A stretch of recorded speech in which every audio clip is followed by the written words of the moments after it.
Kick off the show here. We're agreeing.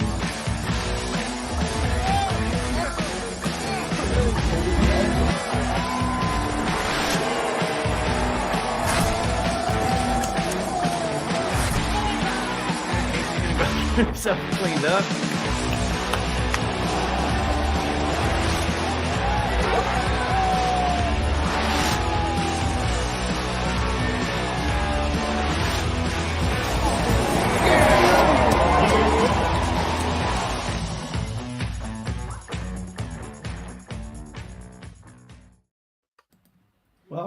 Welcome to the Mafia Cast. We are back at it, and we've got all of us here. We got the whole crew with us today, thank goodness. Still a little butthurt that you two left me last week, but that's fine. We left you in good company. We did. You had great Josh company. was with us last week. If you missed last week's show, check it out. We had a great conversation with Aaron Schatz with the DVOA statistic, how he came up with that, what exactly it is. And just kind of talked some Bills off-season news. But, of course, before we get into that, let's hear from our sponsors at Game On Sports. Hey, it's John from Game On Sports Memorabilia. Check out our huge selection of unopened wax boxes of Pokemon cards. You have to see our selection of over 2 million sports cards in stock, plus hard-to-find card supplies. And if you have anything to sell, bring it in. We can help you determine the true value before you sell it. We pay fair market value every day. It's Game On Sports Memorabilia, 2670 Dewey Avenue in Greece. Check out our podcast for news and information on the card and collectible universe. Also, check out our Facebook page. For more, call 481-2153. That's 481-2153. And that was Game On Sports. That's John. Hey, how are you? Okay, first of all, let's go to Casey. COVID. How you doing today? Are we better? Are you okay now?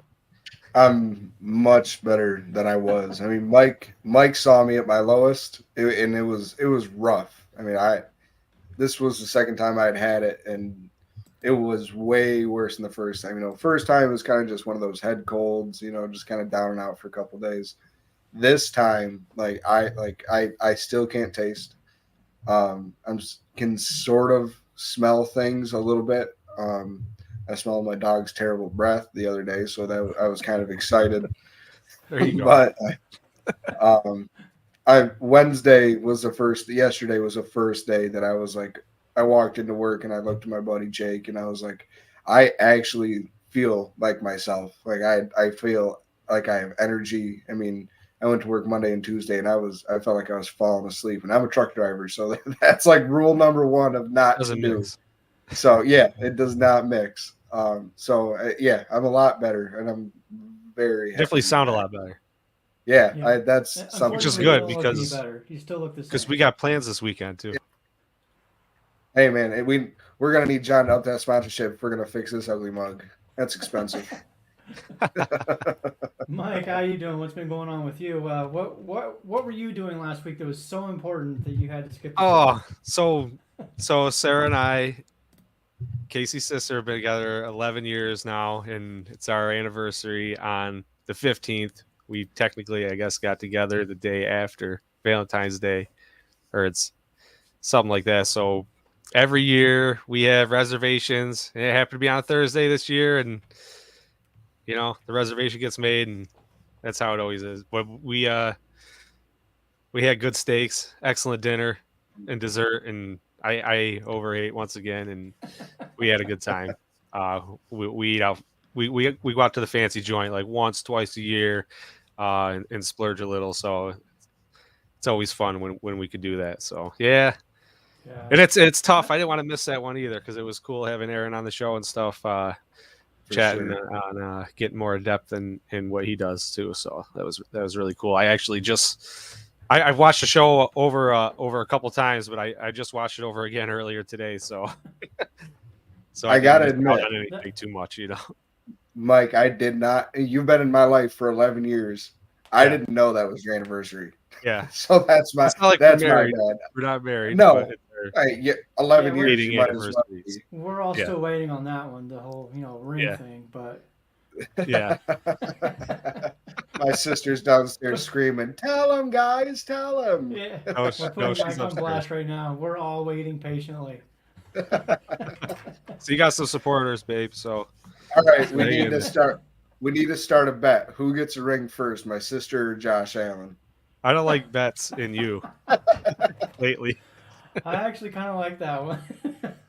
Speaking of which, I still got a little purple in here for anybody who's curious. There's still in the light. If I got a little I closer saw to the you camera. when if he was in good sunlight, I mean, I was like, your hair is purple, man. It was definitely dyed, and your scalp was totally purple too. Yeah, that's better. That I'm thankful for because that was. I mean, I Once I understand that's saw what you in got me out of. person, I Well, gotta it's supposed to be pink. For all those who let don't know, it's Spence supposed know to be that pink.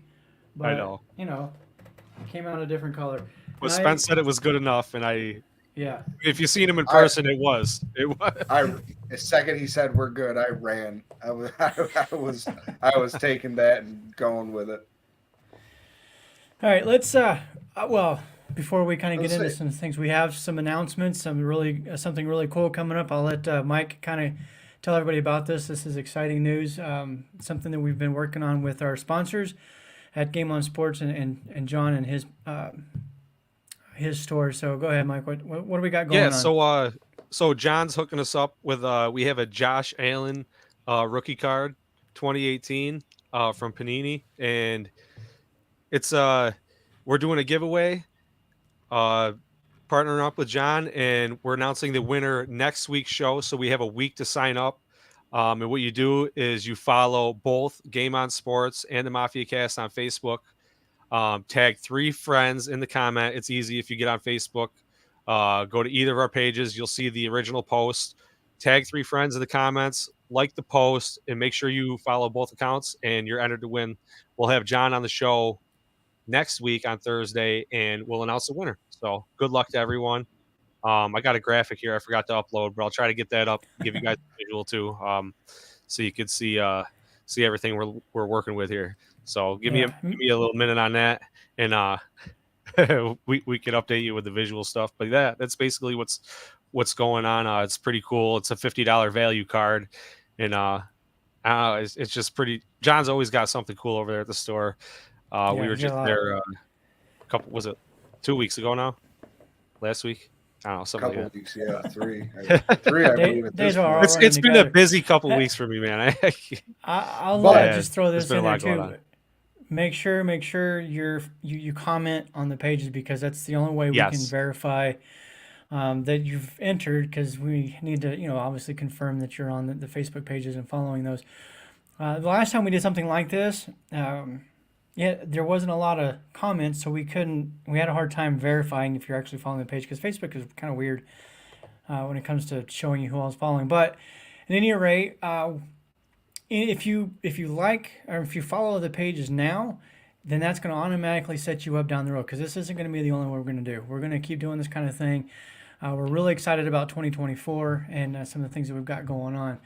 So, but there's that, and let's go ahead and kind of move into what we want to talk about. We're going to start with the safeties, because we've already got some comments in here about the safety position.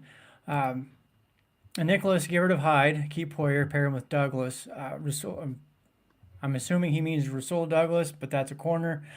And for the love of God, give Hamlin to someone else. Let the kid play already. I'm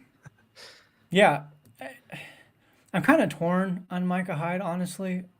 I know that he had, by his standards, a down year. Maybe the age is catching up with him.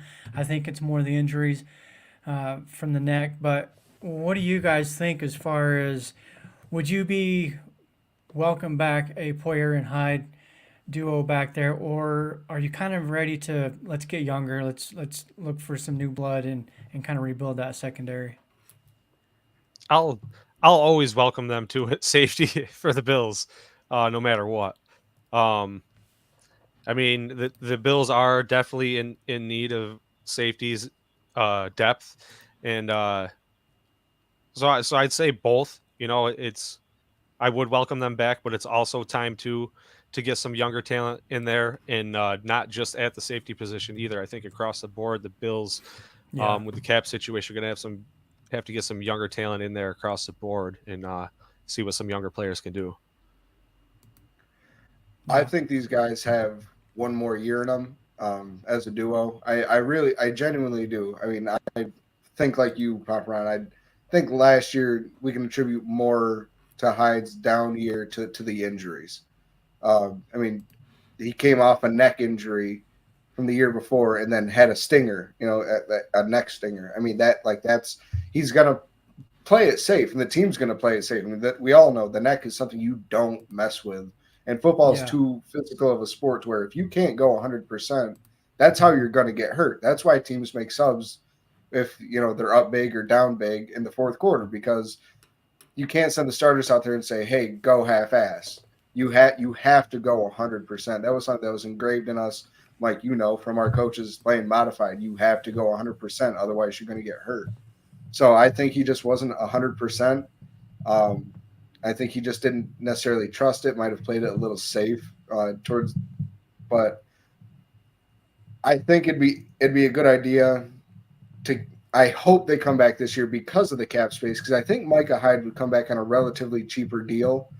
And that's the best bang for your buck at that point. I would rather rely on him on one last hoorah and line him up with Poyer so they can, because Poyer's contract expires next year. So I'd like to see them go off together. I don't think they'll go 1-1. And I surely don't want them to. But I wouldn't mind, taking the guys. We have a couple extra picks in, the third round and the fourth round this year. I think we have 17 6th-round picks this year. Take package 2 of them and trade up in the 5th or something and go get a decent safety that you can be like, okay, like Bernard, sit him this year. Let him learn behind 2 legends who have played fantastic throughout their entire year and their entire careers in Buffalo anyway, and let them learn. And then next year we have guys waiting in the wings while we have more cap space to attack other positions instead of having to try to buy a safety next year or mess with the cap this year and have to go out and spend a little bit more than it would cost for us to maintain Micah Hyde. Yeah, checking out the spot track, they have Micah Hyde's calculated market value at $3.7 million, and anybody that's kind of follows spot track and pays attention or hears some of the things that we say, spot track is generally high on their market value estimations. So I think that's a contract that Buffalo could do, a 1-year deal and afford, maybe do some incentives with it. But I do think, and I've been saying this in a lot of my writings because I've been covering, a lot of the pending free agents we have and the draft and stuff. I think we're at the point with the Bills where they need to start focusing on rebuilding the defense. And well, not necessarily rebuild it because we have a good foundation, I think, with guys like Christian Benford, Rasul Douglas, who's under contract for another year. I have a feeling Kyer Elam might surprise some people next year with the injury, being healthy from that. A new corners coach that sounds more likely to work with. I don't know all the situation with Elam in the previous one, but from some of the comments that Elam was making, the post game stuff in the playoffs, it didn't sound like the two were working too well together. I don't know all the details. Obviously, it wasn't there, but so I'm kind of looking forward to seeing what that goes. But with the safeties, I do want them to draft somebody this year. I don't necessarily know that I want to spend money in the free agent market on like a Kyle Duggar, or there was one that you mentioned last week, Eddie Jackson.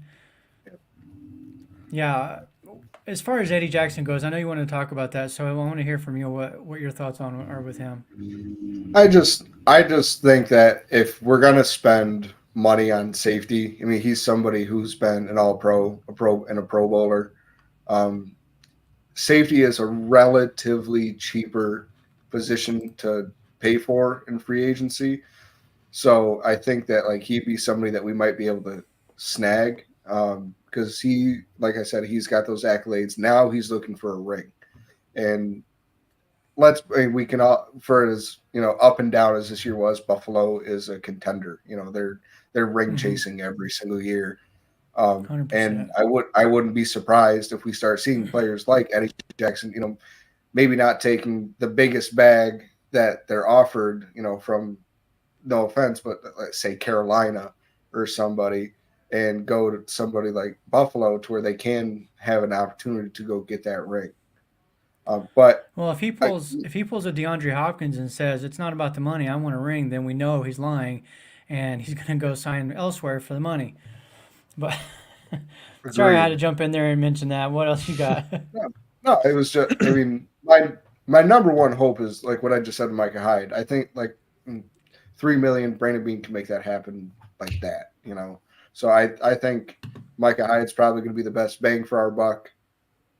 You hope he rebounds, and I think you just draft a safety later in the draft, maybe late second, day 2, early day 3, and get a couple guys that can wait in the wings. Maybe, like we keep mentioning, maybe White or Elam are able to transfer. We've seen Hyde transfer from corner to safety. The only issue is White's a little thinner than those guys. I mean, he'd be a great ball hawk, but it'd be hard to get him to come down and play in the box for as poor of a tackler as he is. I'm glad you mentioned that. This is, how everybody always talks about, we're not playing Madden here. I was going through a franchise a couple of nights ago, and the best tackle rating of all of our current corners, according to Madden, is Benford at over 70, which is actually better than what they have on Micah Hyde, I think it was.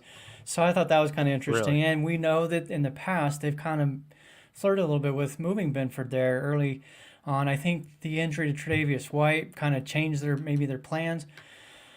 But I wouldn't be surprised if we see Benford make that move. Yeah.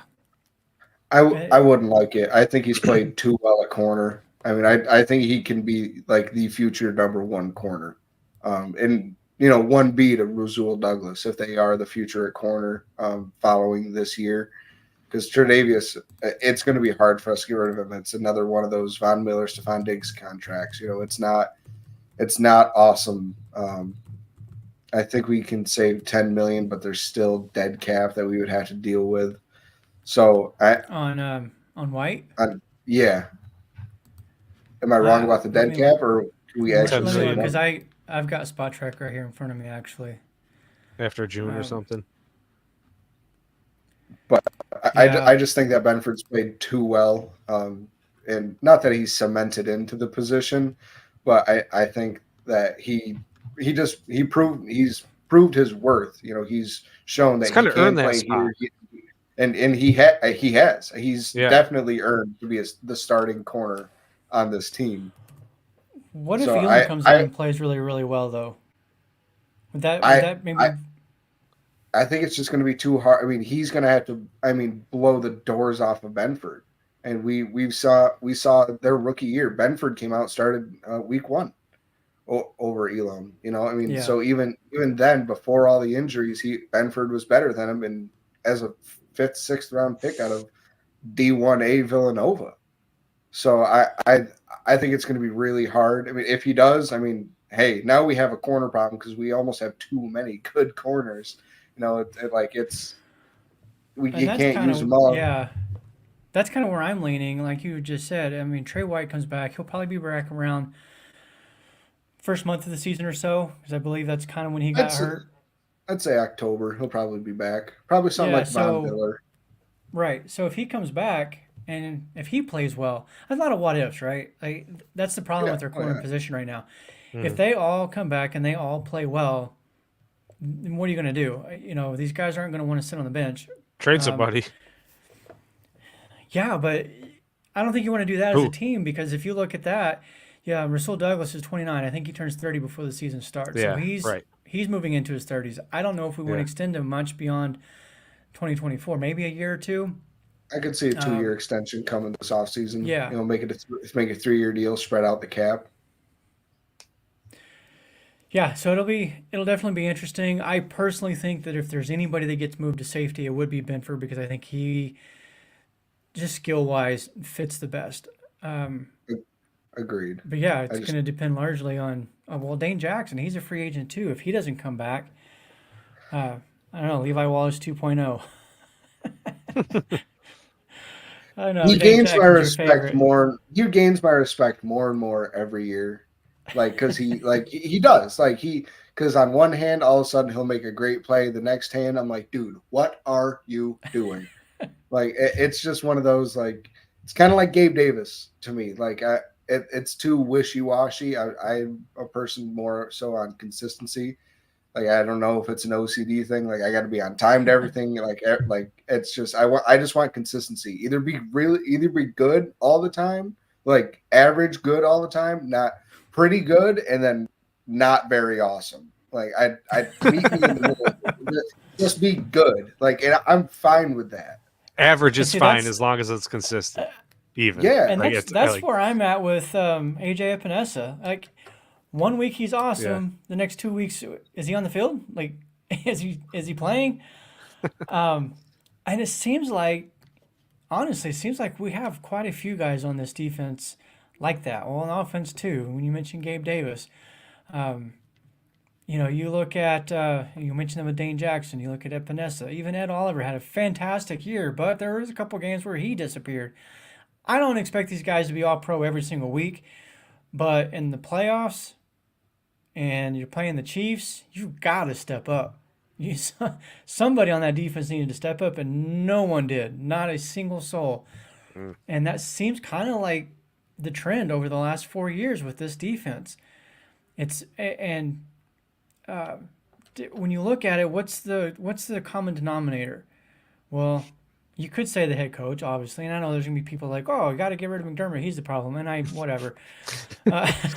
Oh, I work with somebody who's a McDermott despiser. I mean, Yeah, there's a bunch. anytime I bring up his name, it's bleep bleep that coach, bleep bleep bleep that. He's a bleeping bleep bleep. I'm is he a like, Bills fan or no? oh, he loves the like Yeah, die right. hard, Yeah, die that's hard, my and ears.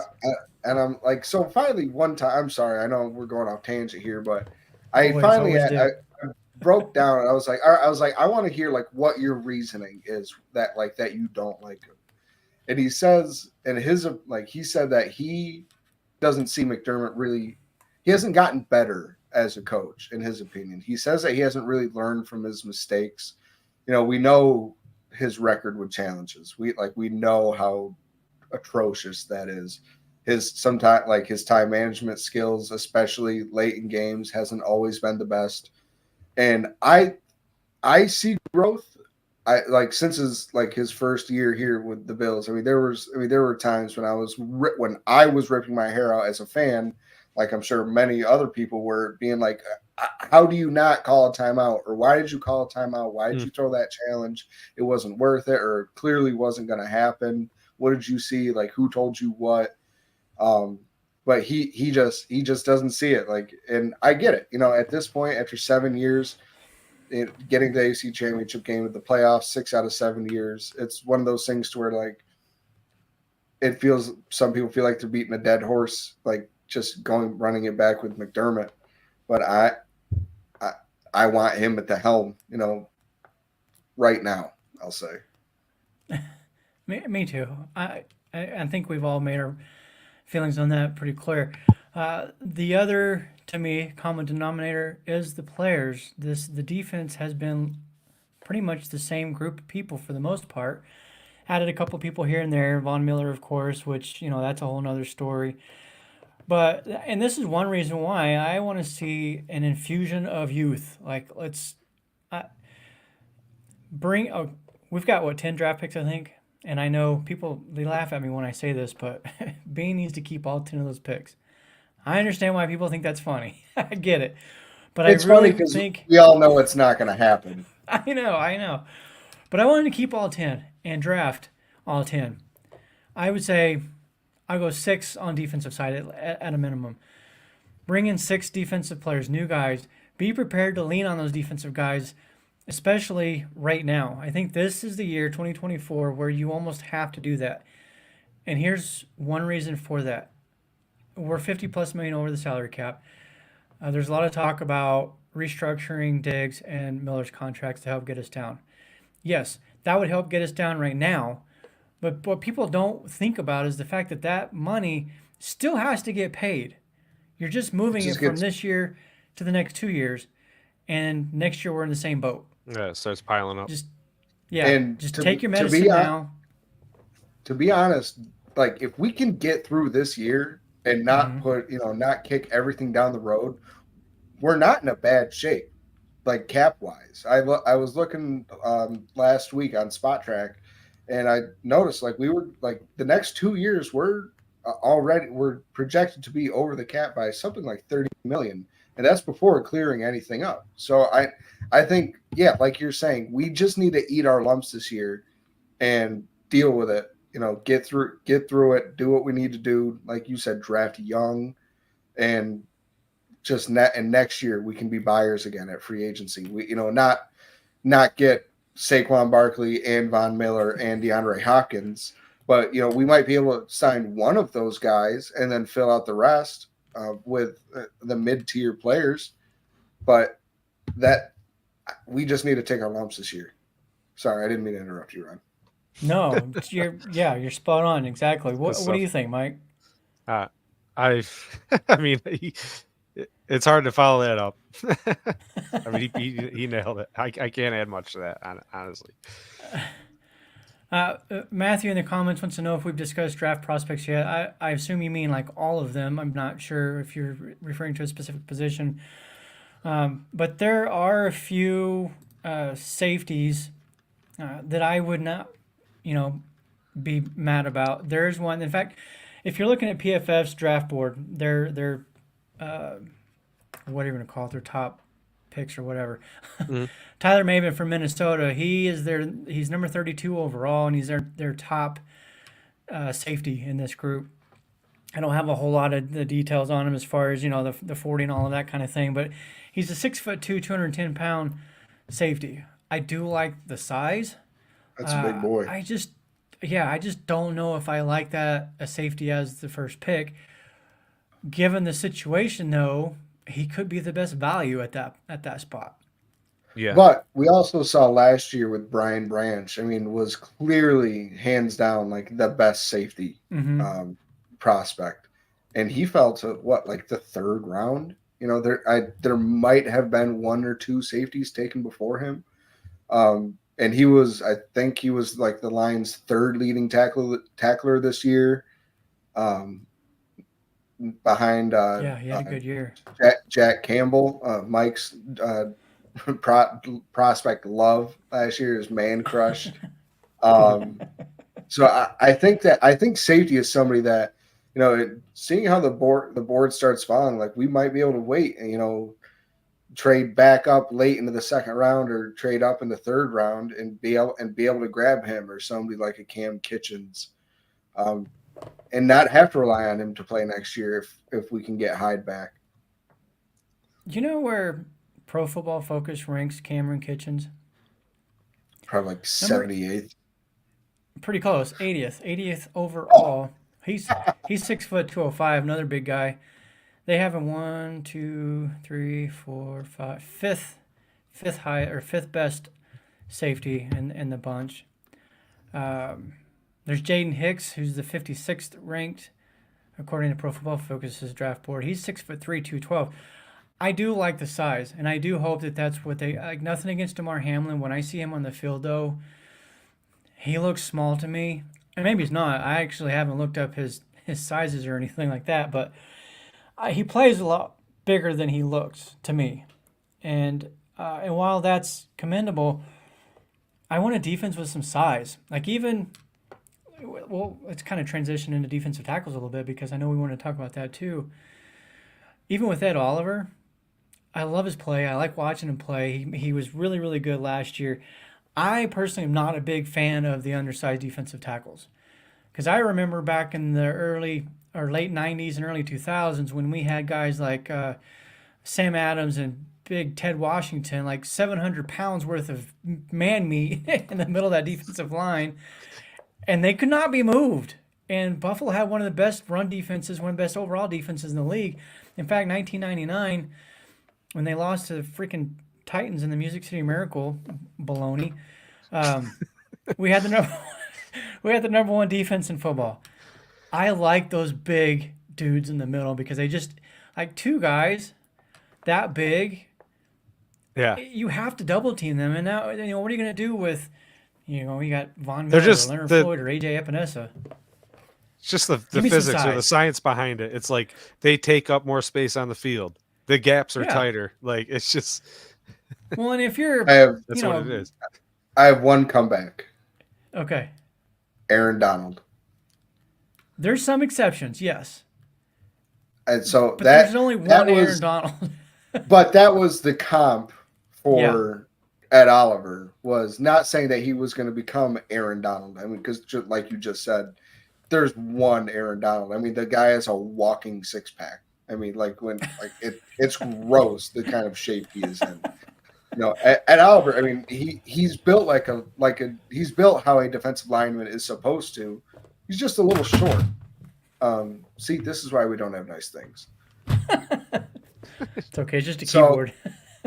So I get what you're saying. I think that's why they brought in Daquan Jones, the last couple of years, because he's a big boy. He's a true one tech. So I think getting just somebody opposite out of Oliver, like you said, like just somebody big and could move. I mean, I was begging for Jordan Davis in the draft a couple of years ago for that exact reason, to pair him next to Ed Oliver. Imagine how small Ed Oliver would look next to that gigantic monster. Seeing those two walk out in the field and be like, they play the same position? Are you kidding? Like, who do we double? One of them's going to go over us, and the other one's going to go around us. So what do we do? Right. Is there any? Well, let me just throw out this thought really quick before I forget it, because I'm old and I forget stuff. Don't get me started.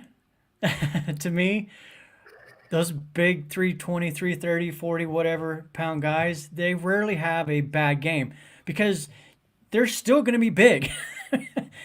And so for the defensive line, offensive lineman to get out there and try to move them around, it's still going to be difficult. It's still going to be a battle, even if that 350-pound DT is having a bad day. He's still got to move his weight, and so it's harder to have a bad day. And I go back to Ed Oliver, and I hate to beat on him, but the Chiefs, they completely manhandled him. The Bengals the year before that completely manhandled him to the point where it was like he wasn't even playing. And I'm kind of over that at this point, and not just from him. Like I said, there's been, there's multiple guys on this team that seems to be a problem.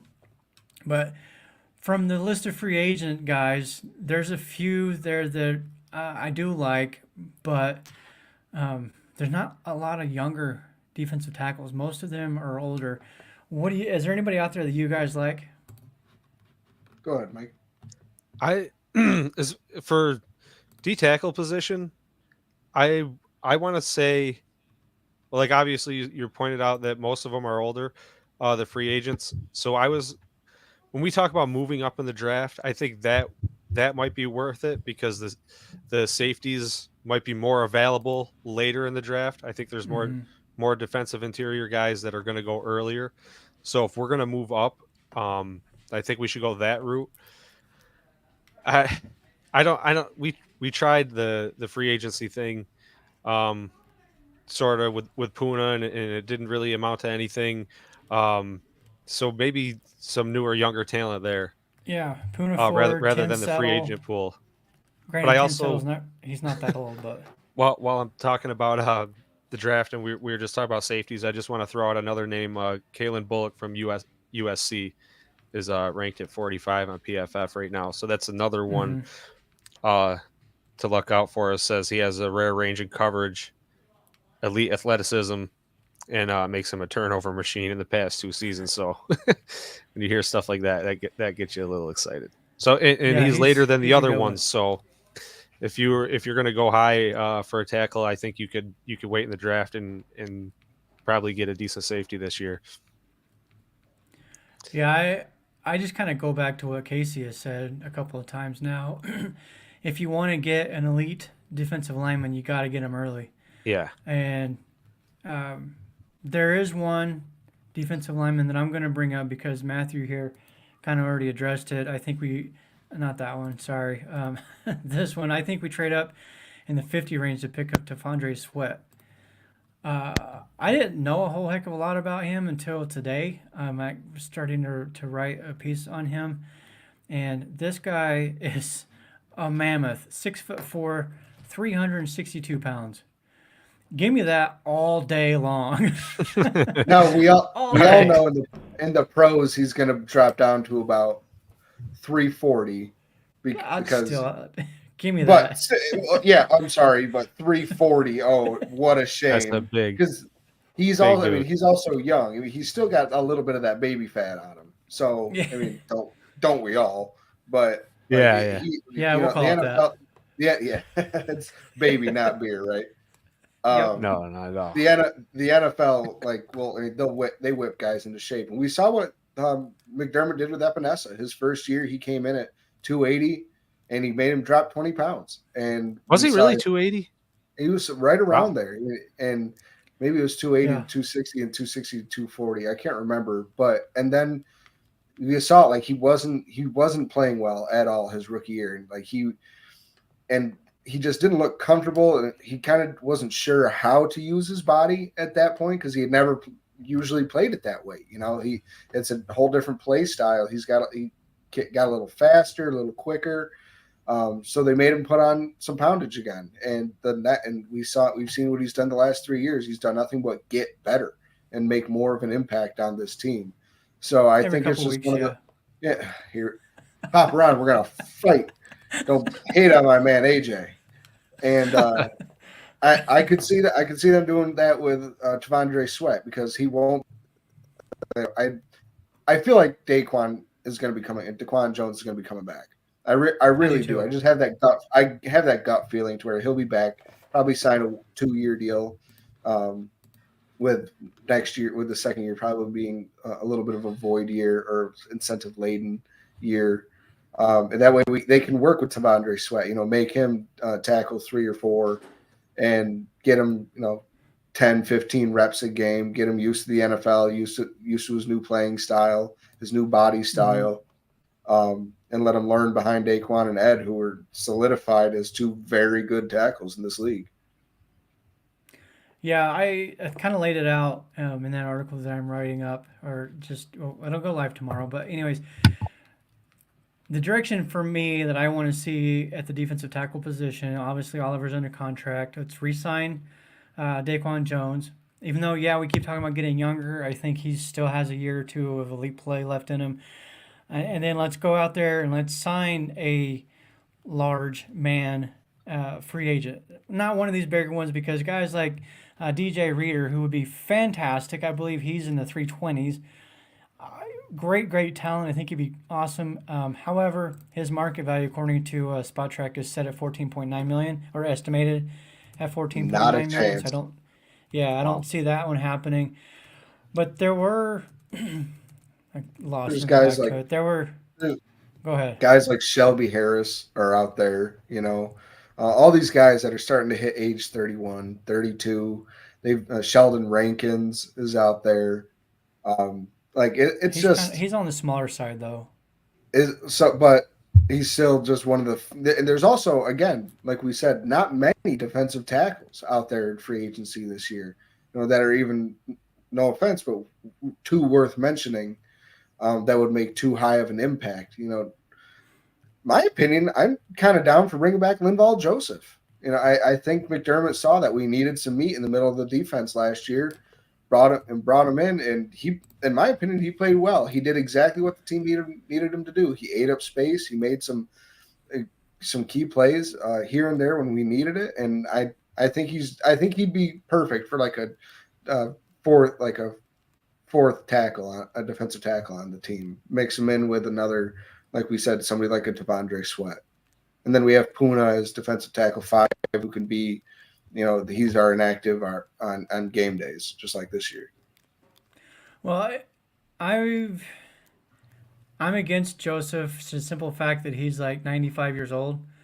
Um, so I'm not real keen on him. I do like Puna Ford coming back, who is also a free agent. We've talked about this multiple times. They've got, I think, 21 pending free agents. 14 of those are on defense, and 8 of those are on the defensive line. The defensive tackle position, Ed Oliver's the only one that's there. So I'm okay with bringing Puna Ford back because he signed on late in the season, not late in the season, but late in the offseason. He was a late addition. I do want to see how he can do with this team. He's one of the younger ones. And with a full off season with a new defensive line coach and see where that can go. I like Puna Ford for the depth. The other thing I would do is, of course, draft a defensive tackle.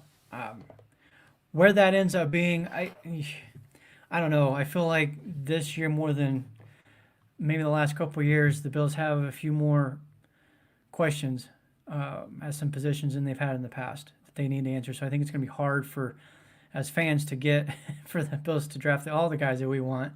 I don't know. But What do you think? What about somebody like an Eli Anku coming back?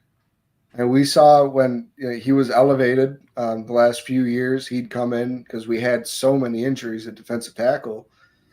I didn't think he played poorly. I mean, I don't think. Do I think he's a solidified, bona fide starter in this league? No, but I wouldn't mind him, as our fourth defensive tackle. He'd be also very cheap to get. It'd be really cheap because he's been mostly a practice squad guy though, and I think to some extent we're going to have to accept that there's not going to be probably a lot of depth at certain positions on this team this year because of the salary cap situation. However, if you follow our Facebook page at the Mafia Cast, just a shameless quick plug for that, please go over there and follow that. We're trying to hit 500 by the start of the season. We'd love to get to 1,000 by the end of the year. But if you follow that now, you saw an article that I put up the other day. There's actually talk of the salary cap being about close to $8 million higher than what they initially anticipated. So around, I think it was $250 million, which right now they're projecting $242. That $8 million, though it doesn't sound like a lot, I think could be huge. I think that $8 million makes a difference. Exactly. I think that would be the difference between bringing back a Daquan Jones and a Taylor Rapp versus one or neither. That's, I don't know. Is like I said with who was the other name you just mentioned? Anku? Joseph. Anquo. No. Anquo. Well, first of all, with Joseph, I think all kidding aside, I think he's 35 or will be 35. As far as Anku, to me, he's just kind of been a career practice squad guy. I don't see him making an impact. I don't know that we've really seen enough that if he had to step in, if we could really, as a fan, look at it like, oh, well, we're good. We're okay. It's him.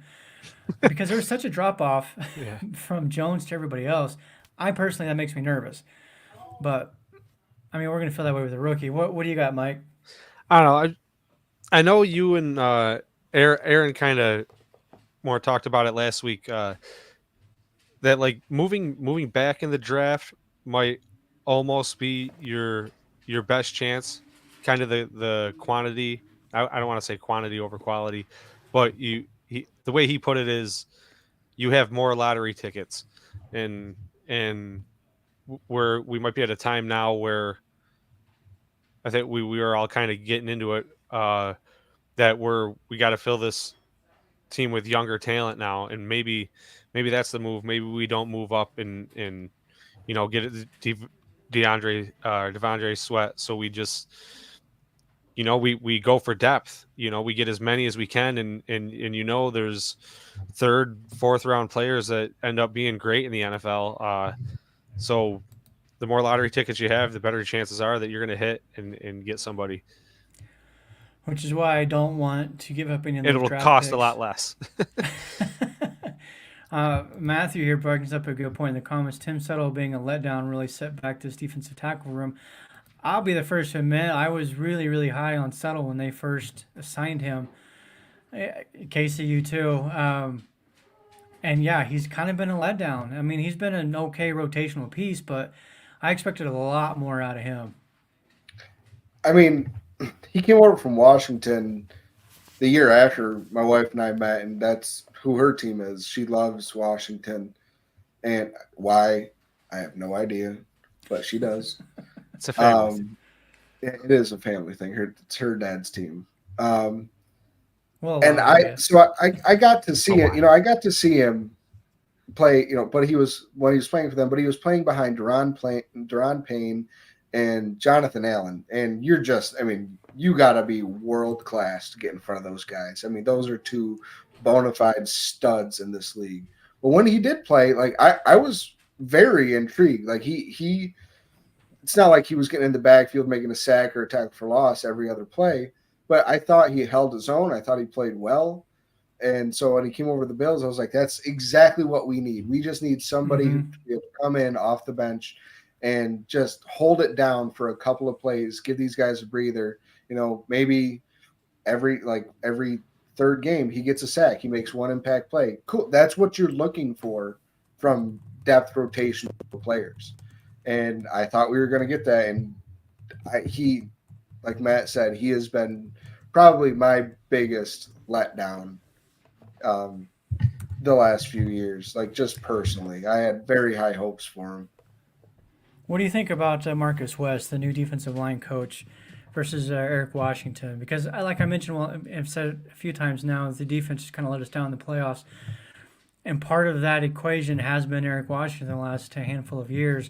Do you think that maybe Marcus West makes a difference with guys like Puna Ford or Tim Settle?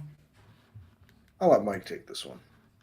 I feel like it's sort of. I mean, I can't get into too much details about the coaches specifically, but I feel like it's more. We're kind of just throwing mud at the wall and seeing what sticks. You know, and yeah, I mean, the coaching, we have seen coaching changes work somewhat well for us recently. So Mm-hmm. yeah, I mean, we're just we're just going for it. I Uh, think, I mean, you always see, you know, when teams perform poorly, coaches are the first one to go. You know, they're the first Yeah. ones Yeah. blamed because they're the easiest ones. You know, there's no cap you got to deal with. You know, there's no what this or that. So I Right. think that I think McDermott was he didn't push these guys out the door. I don't think he was necessarily going to fire them, but I think he was he lit the flame to get their seat kind of warm for this upcoming year.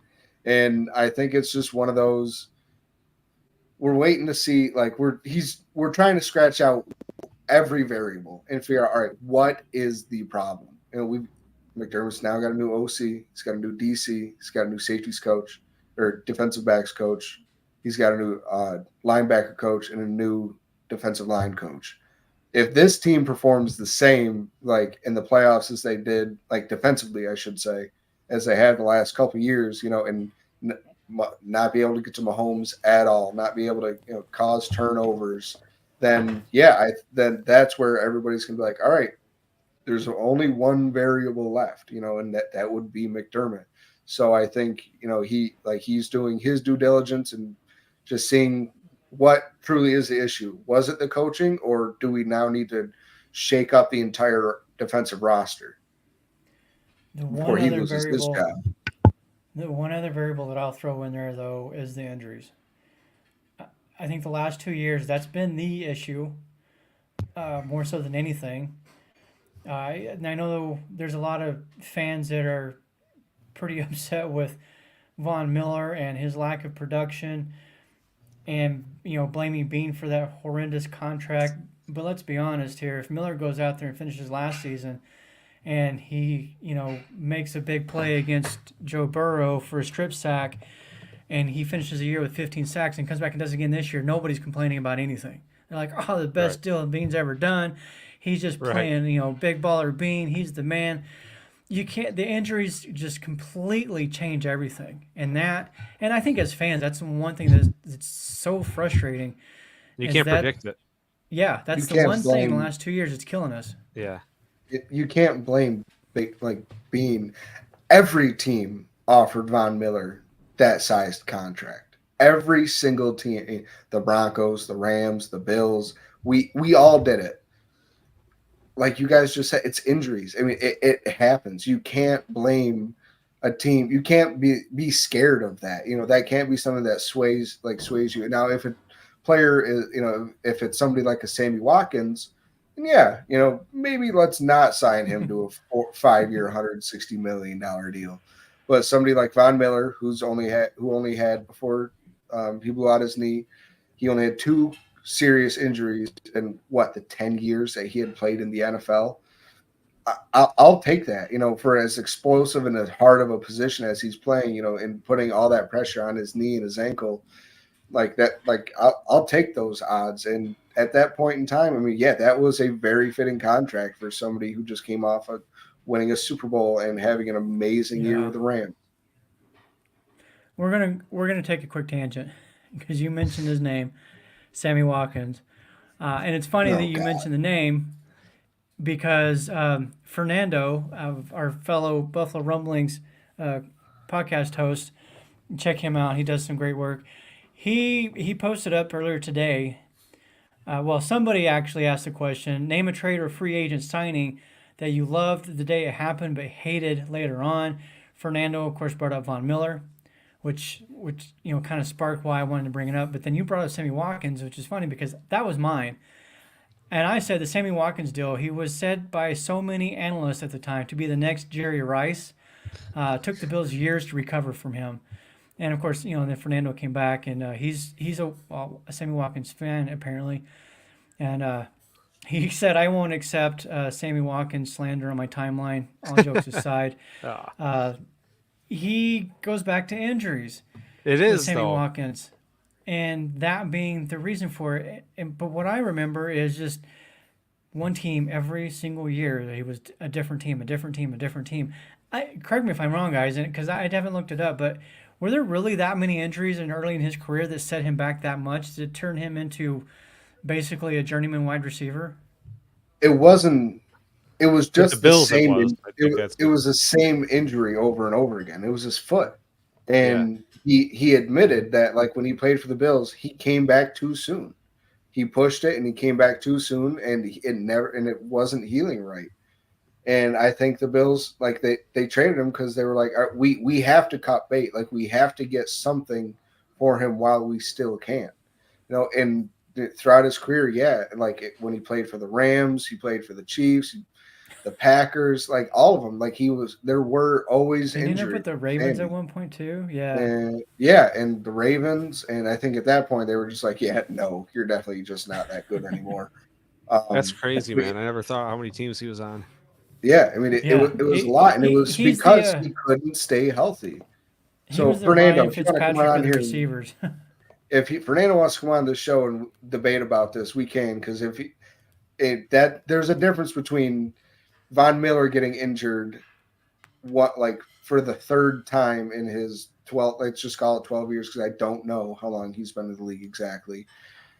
That over Sammy Watkins, who over his first 6 years or 8 years had 7 injuries, if you count the same injury over and over again because he was too impatient to let it heal properly.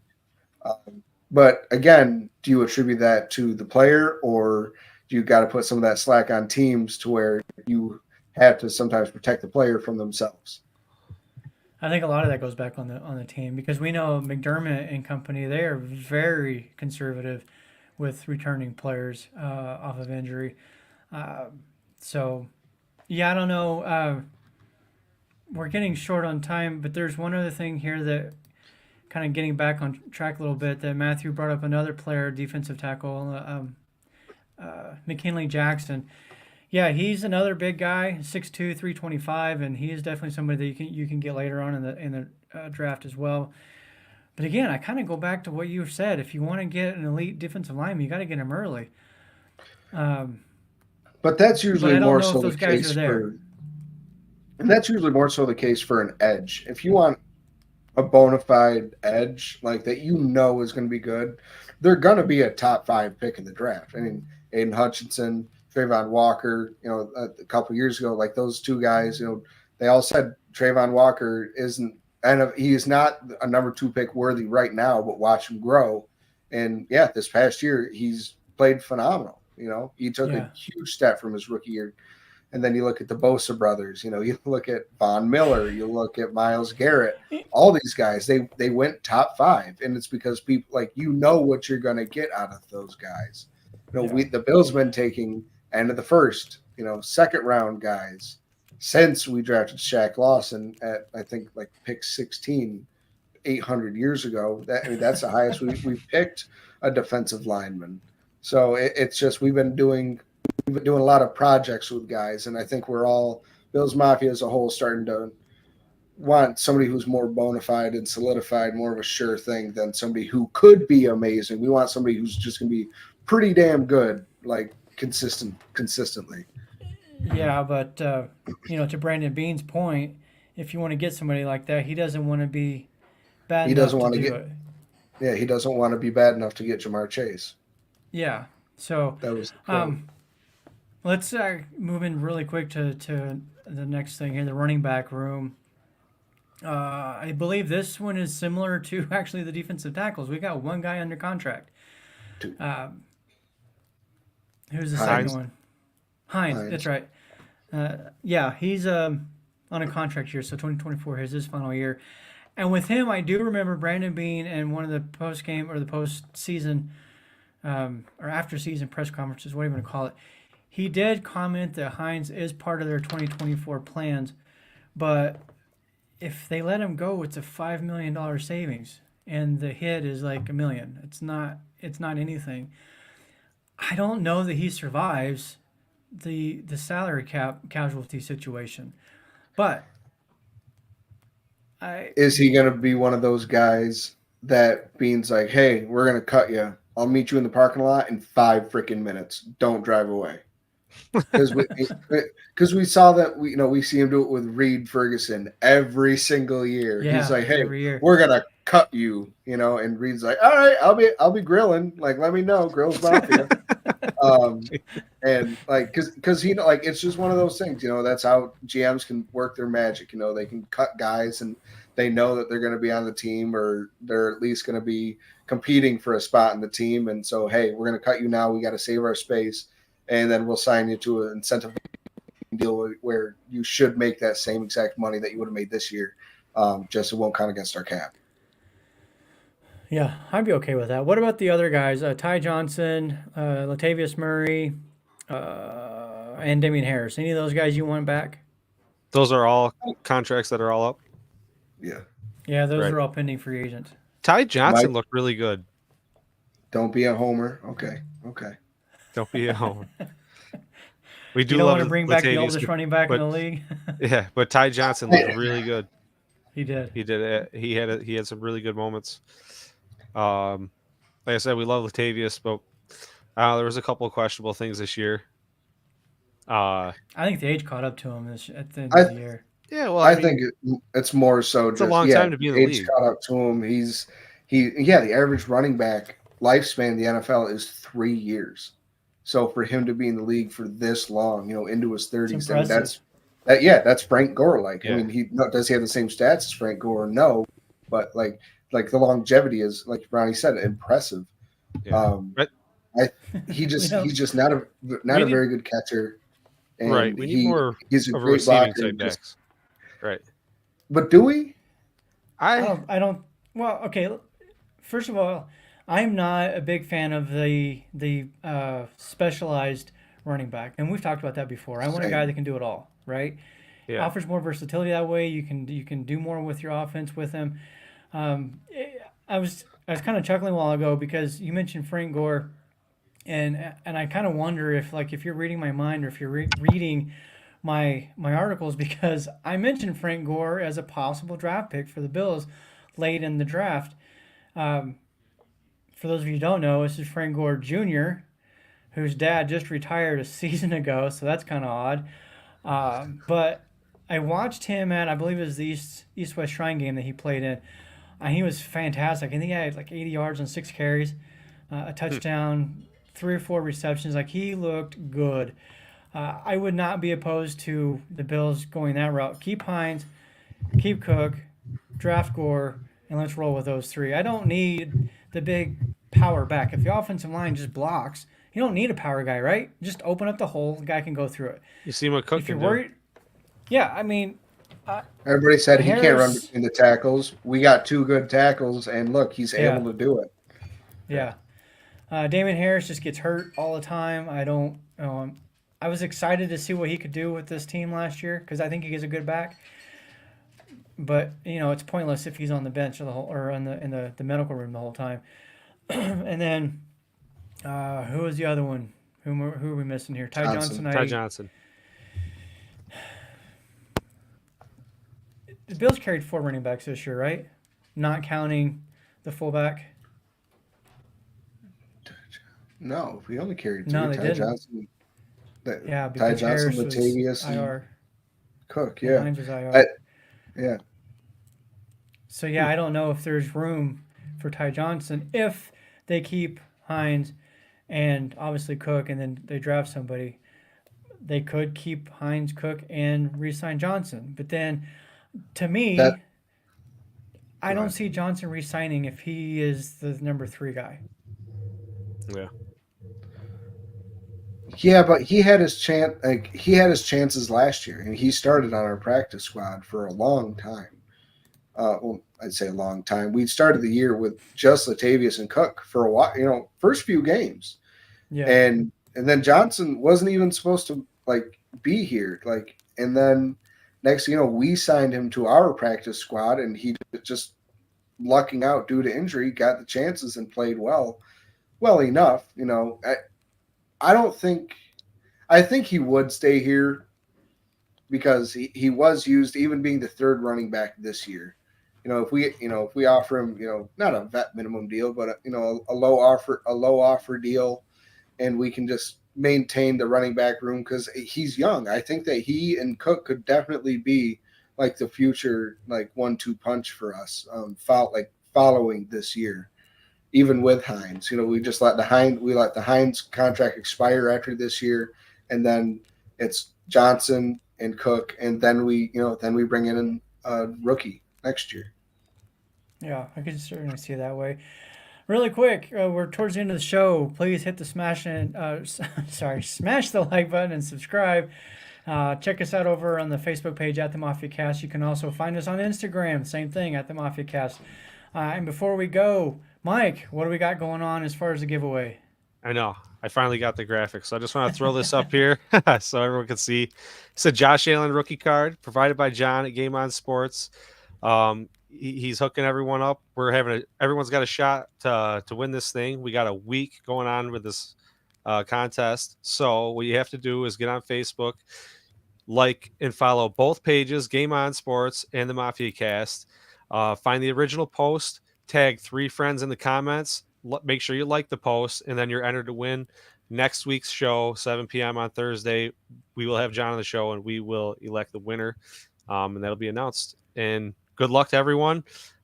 Check out the page for that and more. We're going to see John this weekend at the Batavia Sports Expo, so he'll have a booth set up there. Players signing autographs, all that cool, fun stuff. So come on, check that out. Check out our Facebook page again, Game On Sports too, as well. In the Mafia Cast. Check out the contest, enter to win, and good luck. So that's what's going on with that. I wish I could win it, man. I know.